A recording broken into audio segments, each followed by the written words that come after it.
It's not warming up outside, so we might as well be inside.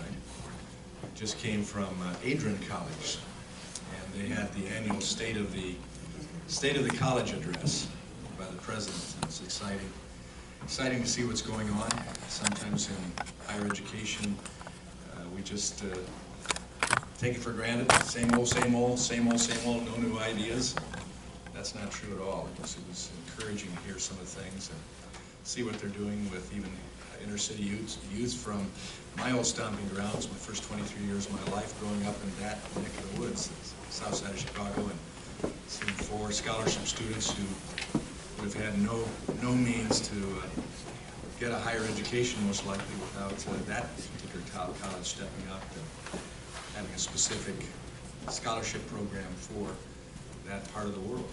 And to hear their excited testimony of what was being experienced by them on that college campus, which I can tell you, having grown up there in the south side, being in Adrian is a very different world compared to inner city, and so it's neat to see. Well, anyway, we have other things to do here. Appreciate you coming out to this Jackson Town Hall. Just last week, wasn't I here with another issues town hall that was on economic issues, and had business dealings that we had to work with, and so this is more of a general town hall. We want to make sure that you have an opportunity. Welcome. It's good to see the tracker here, and oh, Sarah's here as well. I am too. So I'm videotaping as well. Well, the regular trackers that are here every meeting. I'm a constituent. Oh yeah. So are other. Helping you with your So other trackers. So other trackers are constituents as well. But they're here for a purpose. A lot of good things are happening in D.C. or I should say in the United States, as a result of things like the Tax Cut and Jobs Act that was passed. We're continuing to see impact there. It's growing all the time. Had opportunity yesterday to walk through a number of businesses that, because of what is coming to them, as of April 15th, significant encouragement that's going on. Meeting with people, we're thankful that their paychecks are larger now because of less withholding of their federal taxes. And we're finding out that indeed 90+% of the people in the United States are better off because of the tax cut. And if you're not, I encourage you to keep checking your check, and you'll find out that you are. Beyond that, we have finished up finally, sadly as a result of the recalcitrance of the U.S. Senate to do what they are required to do, and that's pass a budget. September 14th, the U.S. House passed a full 12-bill appropriations package budget, sent it to the Senate. After multiple hearings in committee, lots of amendments offered and accepted and disapproved as well in committee, and then 1,000 amendments offered on the floor of the House to the Rules Committee that approved 700 of those that met the requirements of the appropriations legislation. 2 of those were mine that were passed, along with the debate on all 700 bills that went on for many hours and several days until we passed them on time in budget, non-deficit, sent it to the Senate, and as you may or may not know, that's where they still reside since September 14th, with no action taken on them and a cloture vote required to bring them up for debate. We have been encouraging very strongly the Senate to change the rules. There's no constitutional requirement for filibuster. Filibuster was not even involved in the U.S. Senate deliberations at the beginning of the Senate. First full filibuster took place after Aaron Burr shot Hamilton. In fact, Aaron Burr started that first filibuster on the floor of the Senate. Since then, it's come in the 70s to be a cloture vote, simply ask for a 60 vote to bring a bill up for debate. You don't have to stand on the floor and filibuster. And if you can't get 60 votes, you don't bring the bills up for debate. We don't mind the Senate being deliberative, but on the issue of budget, that's not a deliberation thing, if it's just totally stopped and it goes nowhere. And then you end up with continuing resolutions, continuing resolutions, continuing resolutions, and an omnibus to finish it all off. And that's what it finally took. Fortunately, as a result of the negotiations, we were able to fully fund the military for 2 successive years, end the sequestration of the military that has cost more lives, 4 times more lives have died in combat training accidents this last year than in combat. 4 times. That's not how it should be. And I'll say that to military personnel right here today. When we have 75% of our Marine fighter jets grounded as a result of lack of parts, maintenance, and training, and 50% of all of our naval Air Force grounded as a result of lack of maintenance, parts, and training. That's the wrong side to be on in a country like ours. And when it starts to kill our personnel, and we heard just this week, we had helicopter and plane crashes as a result of malfunction, failure of the planes or the helicopters. That's not how it should be. I've flown in C-130s that are 60 years old. They're maintained to the best of their ability.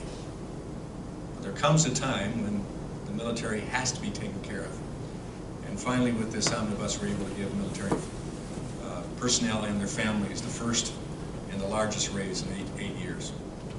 So I was delighted to see that take place. It wasn't a perfect bill. It shouldn't have been done that way. It should be a full budget package like we sent from the House in the right way, but we still got it done. A number of other things we can talk about that legislation. We certainly can talk, I'm certain we'll be talking about the violence that's going on, gun violence, etc. Violence in any way, shape, or form is wrong. We need to get a handle on it. The question is how we do that. Other issues can come up, and Alan Wade, Jackson's own, and I had the privilege of being at the Martin Luther King dinner and seeing you receive a well-deserved award that was inspirational because of what you have in your life as your life story. And Alan, I appreciate that. And we're going to do with the size of the group today, if you would just read their name at the general topic, and if they would like to ask the question themselves or make the comment, that's fine. If they don't, then you can read it, and that will take care of their question. I'm ready. Okay, thank you, Congressman. We have a question from Jeff of Jackson. Jeff, would you like to ask your question, or would you prefer me to read it? Yeah, everything's on there if you want to go ahead and read it. You want me to read it? Yes, please. Okay, sure. This question is in reference to the Second Amendment. My wife and I are law-abiding citizens and fully support the Second Amendment. Recently, there have been multiple shootings within a block of our home. What common sense solutions are you taking to get guns out of the hands of criminals and the mentally ill? Yeah. Good question. Second Amendment is a Second Amendment. It's not Second Opinion, it's a Second Amendment until the people change the Constitution relative to that. That's where it's at. And so guns are legal, and they're useful. They were put in a purposeful way for citizens to have, not just law enforcement, not just military, but citizens in general, for whatever reason, as long as it was legal. You know that as well as I. The problem is when you have criminals use them wrongly, and they will find ways to get the weapons they need to do whatever they want to do. So number one thing you have to do is follow the law and use it. And use the law to the fullest extent possible when someone misuses their right to have a gun. That includes not having it registered. If that's the law, it has to be registered. If that's not the case, that's a violation. The book should be thrown at them. And so until we change the law, that's basically what we have to deal with. That's why we have gun laws.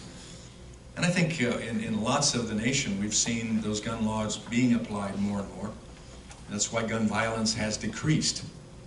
Now, with social media and all that goes on, we hear more than probably used to hear, but the actual incidence of gun violence has continued to decrease, except in certain key communities, one of which being Chicago, Detroit, Washington, D.C., Baltimore, and all of those are technically gun-free zones, where significant laws against people having and keeping and bearing arms according to the Second Amendment take place.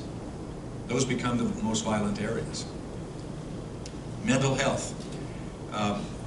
Last term, toward the end of last term, we passed the 21st Century Cures Act, a very significant comprehensive reform bill that also enhanced our research and development in the medical fields, grants that were there to be used for further advancement, but it also had a very large component dealing with mental health. In fact, it took an entire mental health bill that Tim Murphy, Congressman Murphy from Pennsylvania, had been working on for 6 years as a clinical psychologist himself, and that bill was rolled into the 21st Century Cures Act. It provides grants and resources for local communities, for law enforcement, for educators, for training, for various things, including picking up, with the dollars we also add in the omnibus, for picking up people that are getting into a situation where there could be, like Nick Cruz, a desire, an opportunity to use a gun in a violent way, in his case in a school, killing 17 people and injuring many more, either emotionally or physically as well. So again, those things have to be followed. The final thing I'll point out is something that can only happen relative to gun violence if we take action on what we know. And just that recent shooting in Florida illustrates the fact that if you are warned in multiple ways that someone is starting to go off the beam and is making suggestions, comments, threats, to the point that the FBI and other authorities are notified, and we don't take action on it, that solves nothing, that prevents nothing, and that protects nothing. And so I think the old adage, see something, say something, has to be used, and those loopholes that are there have to be closed. We also closed some loopholes in the omnibus bill, in the background check system. In fact, most of those loopholes were in place that allowed the Air Force personnel who was discharged dishonorably as a result of criminal activity and domestic violence. And still, because the Air Force did not report that to the NICS system, some loophole was there. He ended up going down and shooting up the Sutherland Springs Church in Texas, taking 26 lives. And so we hope, by the law we put in place, and you never know until you find out, we took specific action to close loopholes that the Air Force fell through themselves in not reporting this gentleman and his problems. They're required. They're required. What about 18 gun shows? Let's go to the next question. We're going to keep with the questions. I mean, I think you can answer. Next questions? Okay. We have a question from Amanda. Amanda, you started out by thanking the congressman. Would you like to thank him yourself? I can do it myself, thank you. You know me, you've known me since I was a little girl. I'm West Boyd's daughter. You recently said some very kind things about him upon his death a couple of weeks ago. I very much appreciate that. I'm a small business owner. I'm a resident here, and I am married to a legal immigrant. He's a green card holder. I spent weeks last year trying to get a hold of you when green card holders were being detained at airports, because I was terrified. I was terrified. I was calling your Washington, D.C. office. I was calling every day. Most of the time they wouldn't even take my name, my phone number. I ended up having to go to the local office with a protest print to get an answer. And your assistant knows me. I'm sure he was sick to death of me. The atmosphere towards immigrants in this country over the past year and a half has been bitter, and it has been poisonous, and it has been frankly terrifying. I am married to a good man, a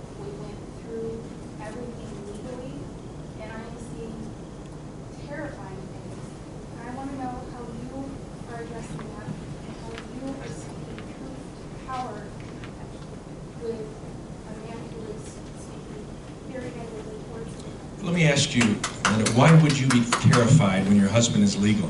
Because green card holders were being detained. And then what took place?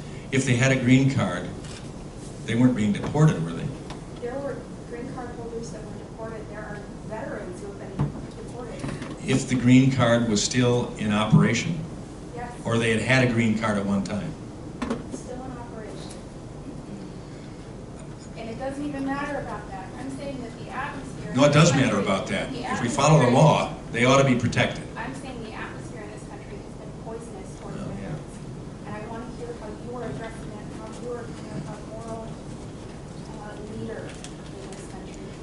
Well, first of all, first and foremost, I believe that we are a nation of laws and we follow the laws. For everybody. I follow them. No, try to answer it. Your husband followed the law. He should not be deported if he has a legal green card that is not out of date. My son-in-law has a legal 10-year visa. That's about 4 years into that right now. When he comes, visits here, and then goes back to Africa on time, we make sure he goes back on time. He doesn't overstay his visas.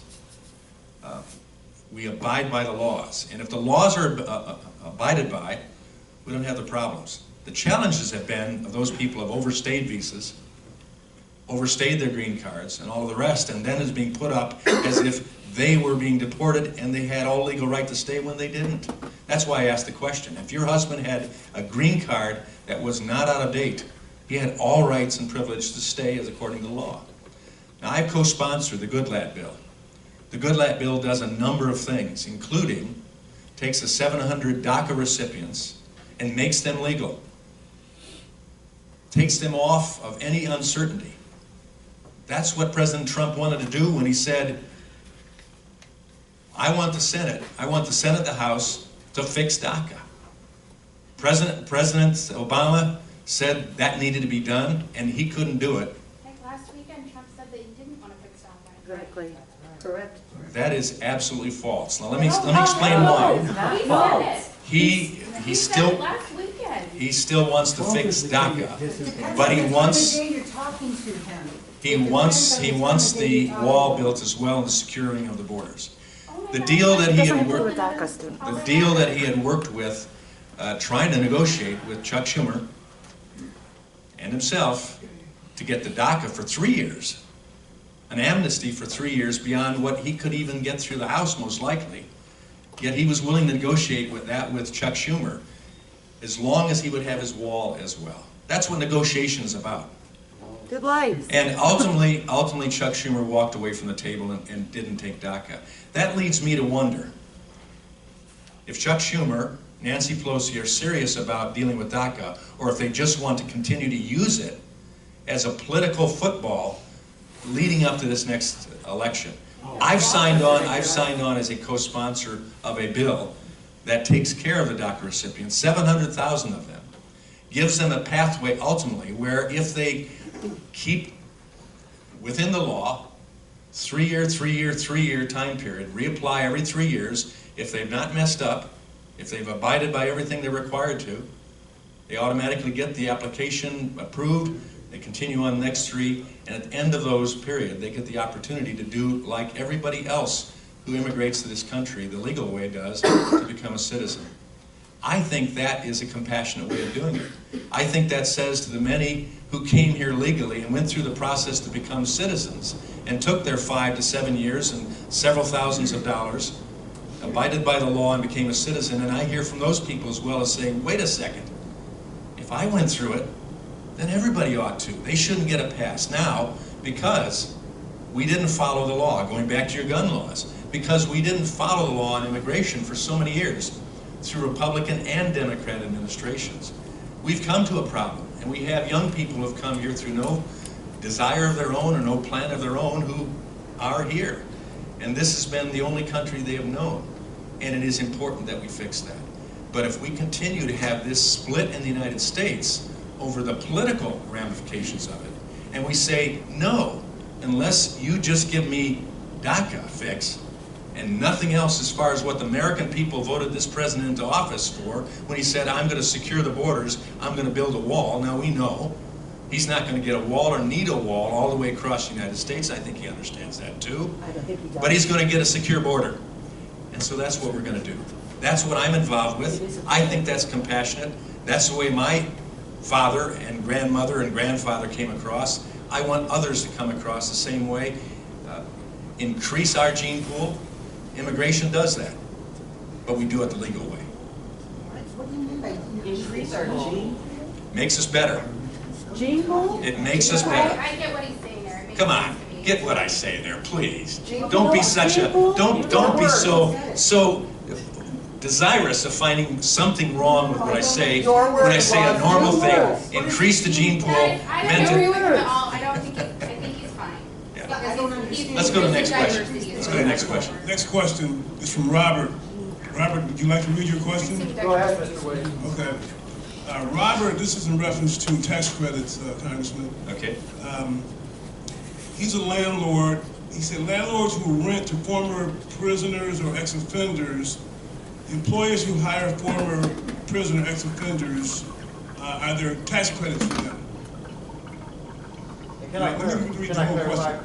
Yeah, I made it as bullet points. Right. I'm not a landlord, but I work with populations who are in recovery from substance use, and I also do some low-level prisoner reentry stuff in Jackson. And so sometimes people who've made serious mistakes, very bad decisions, they get out of prison and they're trying to get themselves together. These populations overlap between addicted persons and offenders. And I knew at the state level there used to be tax credits or some sort of incentives to help these people get hired. And I'm wondering if there's anything similar at the federal level, or just in general, what we're doing to kind of try to help people, if they're making good faith effort, back into the community. I don't believe there's any federal level, because that's a state and local issue that they deal with communities, with zoning, all that goes with that, property taxes, etc. I think there ought to be alternatives to incarceration. I think there ought to be means by which we bring people back into society, and we do it in a responsible way, and that'll take some encouragements. We know that there are challenges. The NIMBY idea comes out so often. I like the concept, but not in my backyard. So sometimes there need to be incentives. I would expect that. That would help the community as well as an individual on it. At the federal level, we certainly have to look for means by which we can reduce unnecessary federal lawbreakers' incarceration when it doesn't fit and it doesn't ultimately end with anything positive. But I couldn't answer that. I would think that probably your state representative or senator could give a better idea on that. We have a question from Bruce. Bruce? Yeah, very briefly. The statute, as I understand it, includes a double exemption or a double deduction. Either one, I don't remember. But in any event, is that double the present deduction, which for me and my wife is double already? So are we going up to double the present? For the new tax, the standard deduction? Yeah. The standard deduction for a couple filing jointly moves from $12,000 per year to $24,000. For an individual, moves from 6 to 12. Well, but the question, however, is for someone who's over the age of 62, I think it is, which is double or additional to what someone under that age is. Does this increase again the deduction for an elderly person? Let me check on that. That's the first time that question has been asked of me.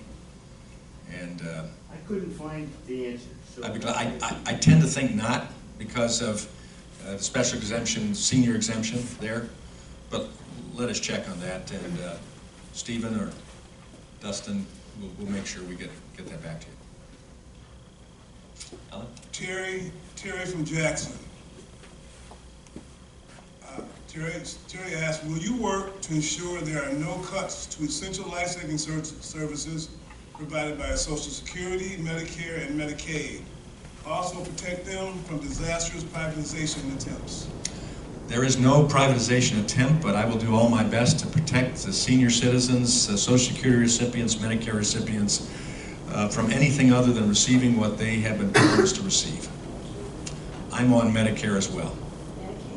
medicate, I mean, what is in place right now is there. And it's vital services. We want to see it continued. Yes. Marty, would you like to ask your question? Coming from my life, thank you, sir, for answering my 2 letters and the job that you're doing for us in Washington. I'm just in behalf of glad that you're in support of the ARP CSAP program, which is really helping a lot of our economy and the people that are involved in the program, because we're able to, not even give to the tax or I just feel like the tax we can give to the returns, just in a number of years. These are this time we talk better for addressing our troops, the need that we have out there issues. And I want to just thank you for sending a letter so that you were in there and you agree with keeping that program. I just hope that to keep the support on the CSAP program, which they people that are involved in this, people across the United States and are in the program, one site, another job that company that will have us come on and work together with their employees and customers. We learn so much, and it's such a rewarding program for myself and others. I talk with a lot of people. This is, this is like the situation you're talking about. We do need to get these kids out the street and give them something. My life is so much better with this program. So I just want to thank you for what you're doing. Well, thanks for pointing to the fact of how much we need to get people into internship positions, partnership positions, learning what's out there, learning trades, seeing that there are ways to benefit in this great country that we've lost track of. And we've too often said there's a one-size-fits-all. You all have to go to university or four-year university or college, and that's a great place for those that need it. But there are others that can find great fulfillment in a job that doesn't take that type of training, but they'll have training through an apprenticeship program, internship program, a mentoring program, C-STEP walking alongside, and find a good income as well for a life vocation. Okay, Susan and Terry both have the same question. They want to know if you will be attending the town hall meeting tomorrow in Dexter. No, I won't. Why not? We have other things we're doing. We received the invitation after the schedule was made. But the organization says they have not yet even heard your response. I talked with a young person in Saline the other night who invited me again and explained. Well, she was from Dexter. Okay. So they know. I won't be there. I have a town hall on Saturday as well, but no, I won't be there. I wish you would represent yourself towards the youth. Oh, we do. We've spoken to a lot of youth. This last week we had a wonderful time, for instance, at the Saline School Systems, hearing their efforts on opioid heroin abuse. We discussed with some of them afterwards the gun violence issue. Had a great discussion with them. Would you So we'll continue to continue hold your coffee hours during daytime school hours? Would you consider having We them have in the one evening? coming up on Saturday, I think I said. We have afternoon one coming up. This is an afternoon one. But they're still in school at this time. We want to be here when we can be here and with people at all different hours. You've been to a lot of them. I know that you're able to make I take do time a off lot. from work to be here, sir. I take time off You from take a work. lot of time off from work. I I'm do. not disappointed seeing you, but Because I this know is that you take a lot of time off from I work wouldn't then. have to take time off from work if you held me Let's on go to in the next the question. evening. Along the same lines, Diane from Chelsea wants to know why no evening meetings and public coffees. There we go.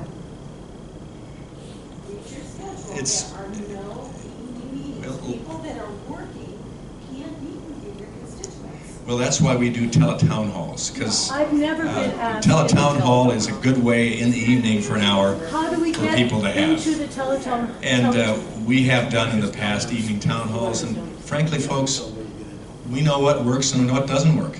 It's not working. And for me. frankly, we're having people come on a regular basis, and a lot of you are here an awful lot, so it works for you. First time I've gotten it. Well, just us. Let's go to the next question. Tina from Jackson wants to know what tools are in place to stop human trafficking? Well, we have the law enforcement agencies that are there. We have a number of pieces of legislation that we've offered that are starting to be implemented that give border protection, increased border protection dealing with human trafficking.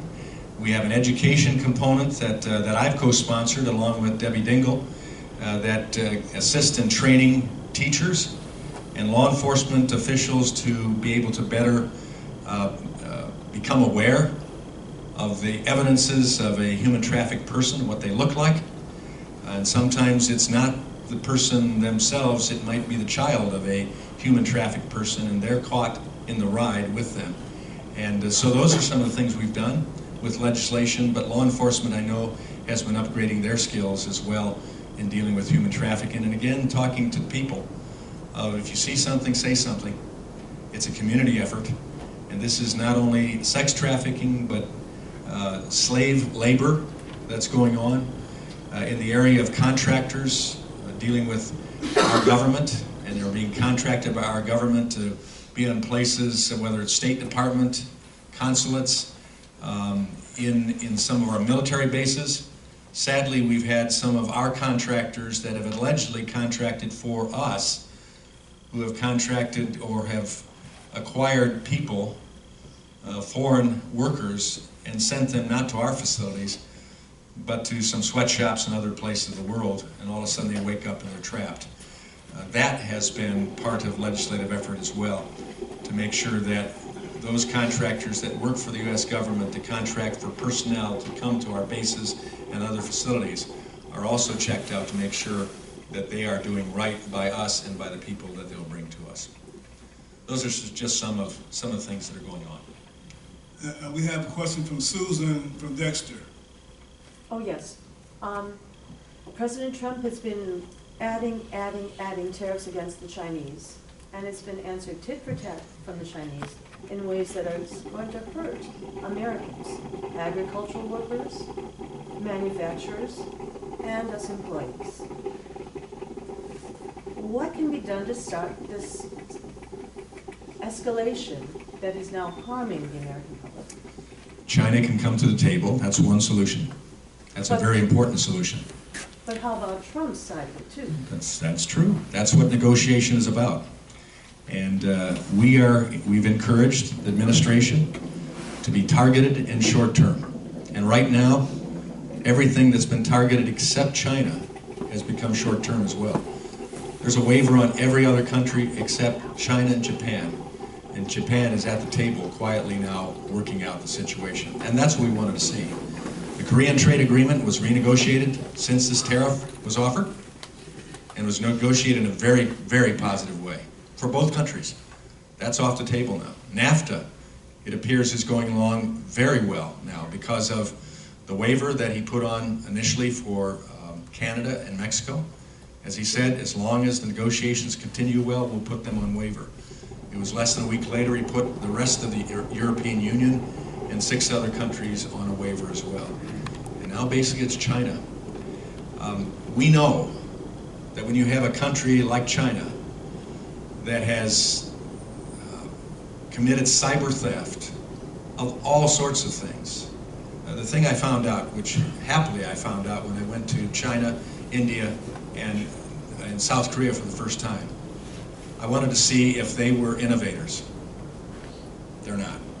I lived in China for 3 years. They're They imitators. are. They're imitators. They're not. And the beauty of dealing with them when you're talking in a professional way with them is the fact that we can compete very easily still as innovators if we also are able to control what is stolen from us. And that's what Trump is doing now. When I talked with the pork growers this past week, as well as the soybean growers, who are feeling the pain right now, and we want to make sure it's as short-term as possible. But they too believe that with what has gone on for too long in unfair trade practices, when you step in with a country like China, there will be disruption, and there will be some pain. some pay. You don't change it without having some of that disruption. So our agricultural And so ultimately we farmers will be hope that what's going on, and neither you or I know what's going on fully behind the scenes.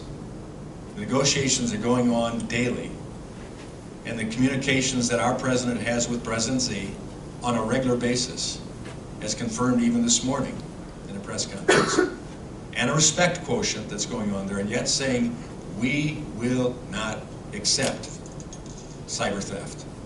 We will not accept dumping of steel and aluminum on our industries. And we are going to come to the table, but you will as well. So that's all it's at right now. It will be disruptive, but you don't change something to the good for the long run if you don't disrupt the bad for the short run. God bless the farmers. Okay, Jeff has a final question. That'll open us up for more questions. Jeff's question is, I see on the news the United States has a severe lack of people trained in the skills trades, plumbers, machinists, electricians. What are you doing to promote and encourage workers in these fields? Yeah, great. That's a huge issue. Right now, we have thousands upon thousands of jobs that are out there that are going wanting for people trained, prepared, or sadly willing to do the job in many cases. And that's where the President and the U.S. House will be focusing very clearly this next year, or this year, that we're in right now, on a, what we call something like welfare to work program for able-bodied, employable adults to be encouraged, as opposed to be encouraged to not work, to be encouraged to work. And done in such a way that it's humane, it's compassionate, it's done through the course of kind of a process by which you're always better off by working as opposed to just receiving assistance, whether SNAP or full-blown welfare program. The last thing that you would lose under our idea would be Medicaid after you're capable of even carrying that on for yourself. So it starts there. We have to make sure that we have the people who are able-bodied and employable, but have had the perverse incentive to not work, that they don't have that anymore. And this is a moral issue. Perverse? Perverse? Perverse motivation. Perverse motivation. Of saying it is better to accept welfare than to experience the American dream. That has to change. We saw it work here in Michigan in 1994 when we passed the welfare reform law. We saw it work when Clinton signed it and passed it in '96 for the federal laws, where we encouraged people to get off of assistance and help them through that process and gave them a future and a hope and an independence, and it worked. Well, you back it up with tuition assistance. Oh, there was all sorts of assistance that went on. They No, were not left by You back themselves. it up with tuition assistance. So that's the one approach we're taking. The other approach is seen probably very evidently in our Higher Education Reauthorization Act. Welcome.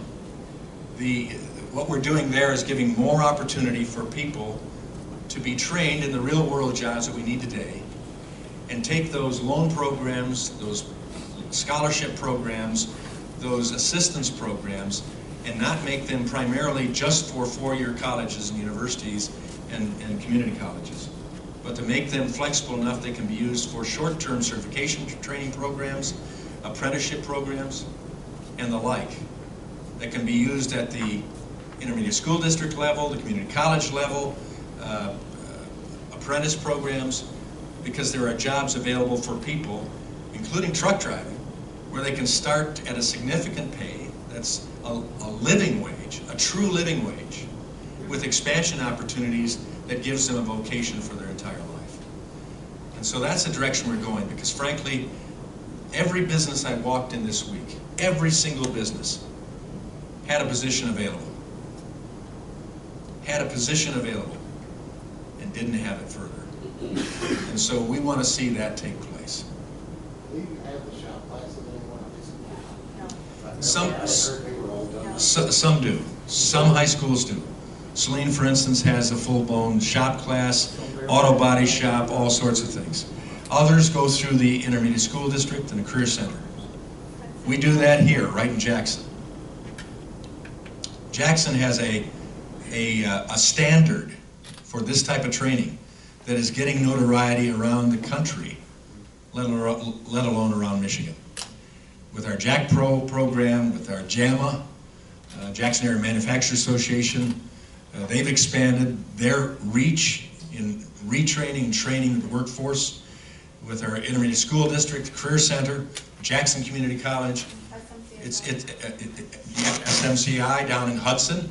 I'm talking about Jackson here, but SMCI down in Hudson is doing a great work. I was just there for a town hall last week and seeing what's taking place there. So we're starting to catch up, but we're behind. And I think for too long we've been just simply promoting everybody go to college. We've had, I think, sadly too much incentive for counselors to encourage students to go that direction, when in fact they don't find their sweet spot. They become sometimes the best trained, overqualified barista with a college student loan debt that'll choke a horse. So those are some of the things we're going for, and we're starting to see benefit, and it's happening all around the country. But we're behind. Okay, I think that was the last one more. Okay. We have a question from Shelby from Jackson. You want to answer the question? Oh, earlier you had mentioned that there was education and training available. It sounded like you were talking about to teachers about the human trafficking and sex trade. I'm a teacher, and I just was wondering if there is going to be professional development offered in that area, or what kind of programs you were talking about for education and training. That will be up to the local school districts. We are hoping that they will use it. And again, some of these bills are just working their way into the system now, such as the 21st Century Cures Act, which had some components in that as well, for in-service training, for upgrading teacher skills, as well as across society. So those are going to be coming. If you want more information about it, don't hesitate to call my office or speak to one of my staffers before you leave, and we'll try to funnel some of that information to you. Okay, so it's up and coming before it. It's up and coming, Okay. yeah. Thank you. But I mean, when you sit in a classroom and you have a student that's there who may have just transferred in, doesn't seem to have a solid home life somewhere, I mean, there are indicators that we can look at and say, let's keep track of that. What's mom or dad doing? What's their past track record? How long have they stayed in the school district? What does their clothing look like? Do they have certain fears? It's terrible to think what you might have to see in a classroom these days as a result of some of the cultural challenges we have that go on. We've got to change that, folks. One of the issues relative to gun violence has to go back to society and the values that we've once espoused almost unanimously, whether we fully agreed with it or not. Yet there's some basic values we had that modified our behavior in society. We've kind of got away from that. We got to get a humor again too. That helps a lot. We got a couple more. Okay. Joseph wants to know, what thoughts do you have for reducing the federal deficit? First thought is, stop spending everything we take in. Start saving a bit. In fact, like the tax cut bill, giving it back to the private sector. That includes the individual citizen. Generally, citizens themselves and businesses that grow the economy can do better with the resources than simply having them in some government coffer. The federal government doesn't know best about Jackson, Michigan, doesn't know the key problems that are here. They can surmise, but don't know specifics. Education, that's why we're trying to move the education responsibility back to the states and the local districts. That's what we've done in doing away with Common Core requirements and the mandate for No Child Left Behind. Feeling that it could be better handled back closest to the student's desk itself. And so that's what we've attempted to do. A balanced budget amendment will be voted on within the next 2 weeks. I co-sponsored that bill. Without that requirement, we have a balanced budget requirement in the state legislature, had it for years and years. And even though you can tinker with that and you can do some creative bookkeeping, you still can't get as far off as we've gotten in the federal government at $21 trillion of debt, 10 of those being produced in the last 8.5 years. Couldn't get away with that from a balanced budget. So that, I hope, will pass. I don't have a lot of prospects for it passing in the Senate, sadly, but I believe it will pass in the House. And that's a step forward. And if we do that, of course, that means everybody's belt is potentially tightened. And that's where the American people have to truly say, here are the priorities, but we understand that if we're going to balance the budget, it means that everybody's ox is gored to some degree. And that's not easy. That's like the disruption going on with trade issues right now. It's not going to come easy. There's going to be some pain. Sadly, that's going to take place more so because we didn't do what we should have done for all these years. The same way with our spending. That's why the House, when we passed our 12-bill appropriations package, I'll say it again, it was on budget, it was on time, and it was according to regular order. We sent it to the Senate. Was everything in there that I liked? No. Were there some things in there that I wish were out of there? Sure, certainly. But that's the way we have to do it. And since 2011, with the Ryan Murray plan, budget plan, Senator Patty Murray, a Democrat, and Paul Ryan, a congressman, both budget committee chairs in respective houses, put this plan together for our discretionary spending levels. That's only 40% of our budget. Mandatory takes a president's signature on a bill to change something. The discretionary we had control of. And since 2011, up until this omnibus, we'd kept at 2011 spending levels for discretionary budget. We could do it in mandatory as well. If we can get it to the president, that's where you can help me in getting our senators to be willing to come to the table and give up partisanship and say we're at least going to allow the debate to be had. Let the debate be had. And we have 2 senators, right? No, that's a two-way street. You have to help us to get us to help you. And that's what we've done in the House, and that's why we've gotten 500 and some bills out of the House, most of them bipartisan. I'm glad you brought that up. Most of the bills that come out of the House and the 426 that still sit in the Senate were passed in a bipartisan fashion from the House. That meant Nancy Pelosi and Paul Ryan had to agree to some degree to get that through. Primary grants too. That can take place in the Senate. And so I'd encourage you to contact our 2 senators and say, let's stop this filibuster process. We have a question from Eric. Eric wants to know, what are we doing with the roads in town? You're going to have to ask your city council, your mayor, your state rep and senator about that. We've sent them, 2 years ago, we sent them the Federal Highway Trust Fund bill, Reauthorization, that gave them 5-year understanding of what would come from the federal government. We have some infrastructure enhancements that came in the omnibus bill. There's a plan, if we can work it out in a bipartisan fashion, a infrastructure bill that will include not only roads and bridges, but also pipelines, broadband, communications issues as well, that we want to get through the House and Senate, and the President wants to sign. Again, we'll need help there, but right now, the City of Jackson is going to have to tell you about the roads and the bridges here. They've done a lot of construction as a result of what they gained from the federal government and the state this past season, and I hope to see more this coming season.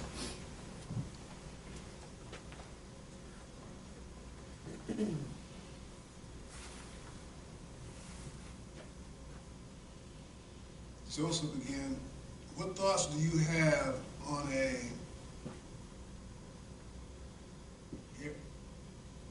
Joseph, you might want to read that. High-speed railroad. What kind of railroad? Yeah, high-speed. Yeah. Oh, okay. What thoughts do you have on a high-speed railroad? Yeah, I have no trouble with high-speed railroad as long as it's necessary, it works, and it's cost-effective. If If you have the ridership that can use it, absolutely. If I could jump on here, as I've done on a few occasions on Amtrak and headed to Chicago, and a portion of that is higher speed. I wouldn't call it high speed, but it's higher speed. It goes faster than a car is allowed to go. If that would work and the ridership is there, let's have at it. Good. But it ought to be run in such a way that it pays for itself. And there are Amtrak lines that do pay for themselves, and there are Amtrak lines that cost an awful lot of money to the taxpayer. Any place I can get faster as opposed to slower, I'm willing to do. It has to be done cost effective. That's the last card. We'll open it up. Have any further questions or comments? Over here. I have an idea. I've written you a couple of times in the past, but it's been a while. I actually am a nurse, and I had an accident and lost my job for a while. I'm getting back to work now, thank God. But during that time I was off, I was in some places where I saw a lot of the addicts and things that, you know, the drug opioid problem and things. And I started looking around town at some of these abandoned buildings that we had. And I came up with this idea, like we have this big old school. Now, Allen, I think there's something going on in there now. I don't know what it is. I've seen offices of it. But I started thinking about an idea that I had, and like a rehab in town, where we could send our people, instead of sending them through jails, non-violent offenders. And like you said, people don't like stuff in your own backyard. And it could be opened up in town to also inmates coming out of prison, and maybe giving tax breaks to people that have plumbing, electrician, contractors to come and help rebuild the building, and teaching these people a trade while they're in there. Also, you know, they do something similar like this at K-Cup. There's a guy through the Jackson County jail system who sends them to this volunteer outside of the system, and he's a preacher and he has a house, and he takes these guys that are, you know, they fit right into they have to fit into a certain niche or something, but he takes them and he trains them, and when they leave there, they actually have a certification to start a job. And I started thinking, why doesn't Jackson do something like that, instead of having all these buildings just sitting around wasting? And you know, that one is so big, it could be open 24 hours a day. There would be a gym there. You could get kids off the streets, you know. There's ways that it could generate money, not just cost money. You could rent it out space for, like the gym could be rented out for flea markets. You know, there's lots of things you could do to generate money. But I actually have a whole plan, because I see that Trump has money for the opioid epidemic. And I have a big old plan written out that I just think it's such an epidemic that we have to do something. Yeah. These people are dying left and right. No, you're right. And you ought to talk, Mike Hurst. I don't know if you know Mike Hurst of Andy's Angels. He started a foundation. Yes, I know. Just a wonderful guy. Is trying to make something out of tragic loss of his son, and has really been a pusher. I was just at Jackson High School this past week with him, in fact, and Jerry Jarzinka, the prosecutor, talking to the student body fairly straight on that issue. And they were extremely attentive. It was amazing. But they're about at the point of having a facility like you're talking about. But it's a challenge in getting that through. It's been a long process. And so to have resources like you, that be reinforcement with ideas and everything else, I'd encourage you to talk to Mike Hurst. Nursing on the belt. Yeah. Thank you. And then Jerry Jarzinka leads the addiction task force, and they meet, Dustin, once a month, is it? Once a month for a whole day. Over at the Legions. at Allegiance. Yeah, okay. I would like to target more than just the addiction, though. Like, it's the core of the American values that are just, I mean, yes, we've accepted that, you know, there's transgender and there's gay and everything, but that has just messed up our whole American value.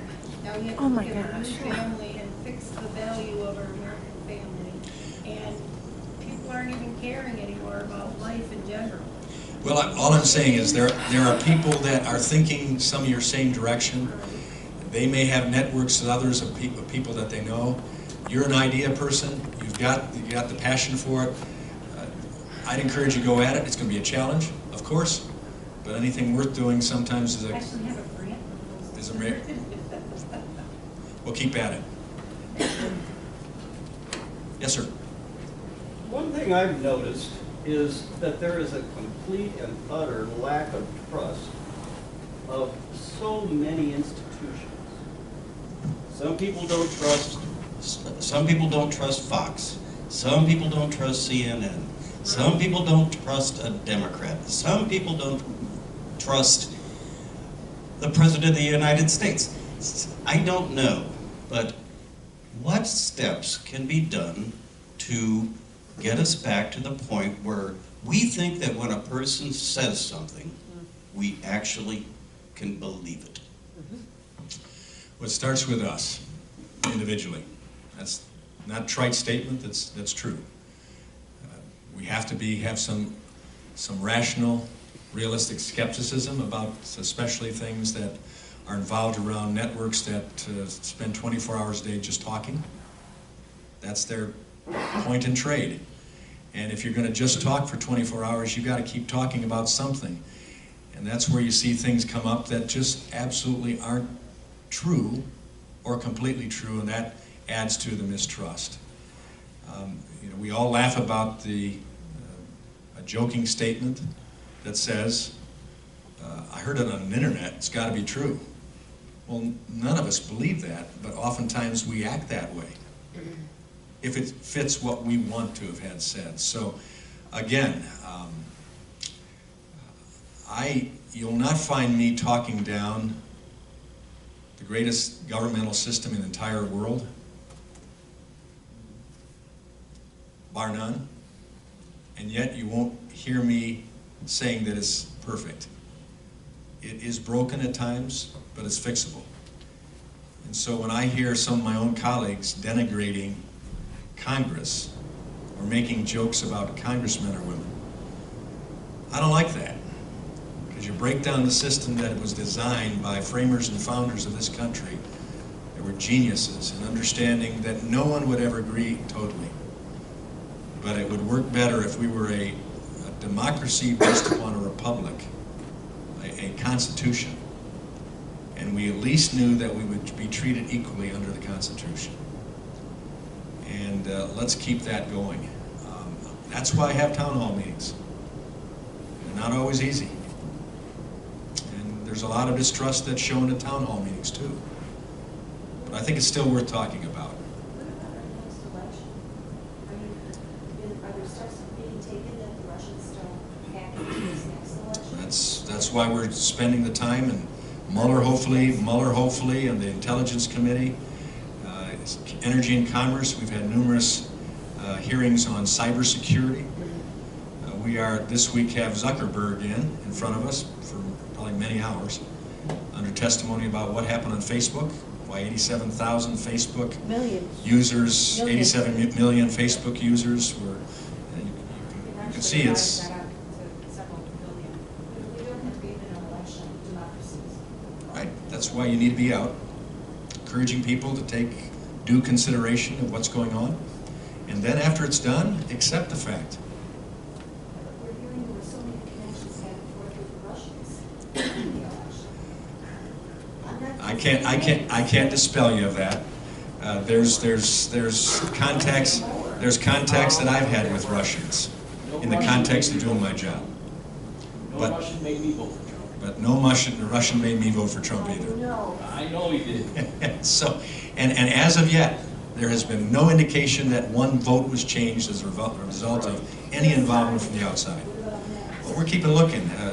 The last president had responsibility for 4, and he didn't do much on it. And now it's a big deal. And it is a big deal. And we're going to keep at it. But it's bipartisan, folks. Are there steps being taken? Oh, there are. You read about it all the time. Well, then read. Next question.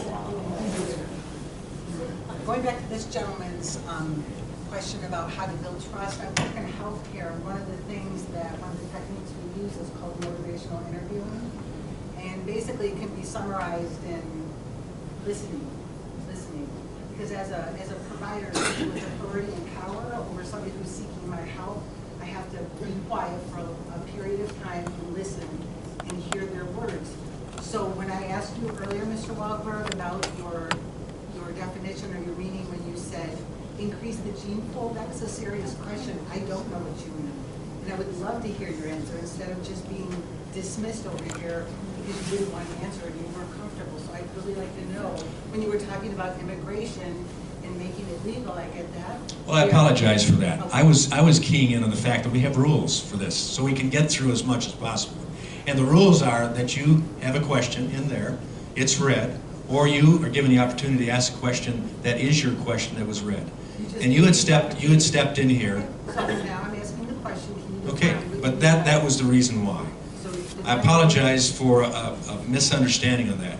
It wasn't dissing you for not understanding what increase the gene pool means. It was for the fact that we're following the rules. Increasing the gene pool is an old expression that says you enhance something by building up the gene pool. The gene pool is made up of human beings. Each of us have genes. And when we try to, even do that here in this district, hang on a second. I'm answering this lady. But we increase the gene pool in agriculture by selective breeding and all of the rest. That brings in something from the outside that's different from what you're breeding with. In America, we have become an amazing, hold it, Dustin, I'm answering a question. We have become amazing because we're diverse, more diverse than any place in the world. And that's been the part and parcel of the genius of America that said, come here, you can be free. As long as you live under the laws, the Constitution that everybody lives under, you are equal to everybody else. In fact, when we found out we made mistakes in how we carried out that freedom, we had amendments put in the Constitution to give equal rights and to make sure that we all, regardless of who we are, what we look like, we are treated the same way. So when I say increase the gene pool, that is a genuine evidence that I believe that immigration is good, but it has to be done legally. Okay, gentlemen. Yes. First of all, I would like to thank the people that have been recording your town halls. They've been doing a terrific job. Oh, that's great. My next question is back when you sequestered pay for our military, why did Congress not sequester their own pay? Our pay has been sequestered since 2010. We've been frozen. No, you just haven't, yeah, you've been frozen, not sequestered. We've been frozen. You didn't lose. Nobody else, the military didn't lose the money. They just didn't get what they needed. You lost $1,500. They didn't get what they needed. We wanted to up it. They didn't get the up. They got what they had. And we've been frozen since 2010. Well, that's your story. You can tell it how you want. No. We can have our opinion differences, but we can't disagree on the facts. The facts are what the facts are. And so I'm telling you the truth there. Sequestration was across the board, and it was phased out except for the military. And that's hurt the military. And the only reason sequestration went in is because we said to President Obama, we are not going to raise taxes, and we're not going to increase the spending you're asking us for. And he said, well, then I'll sequester. And we said, have at it. But we are not going to raise taxes. And right now, we've seen the impact of reducing taxes to this country. And we finally had a president who was willing to sign that. And we're experiencing the blessings of that. Thank you for being here. We will come to a place near you in the future at a time some of you will appreciate, others won't, but we'll probably see you anyway.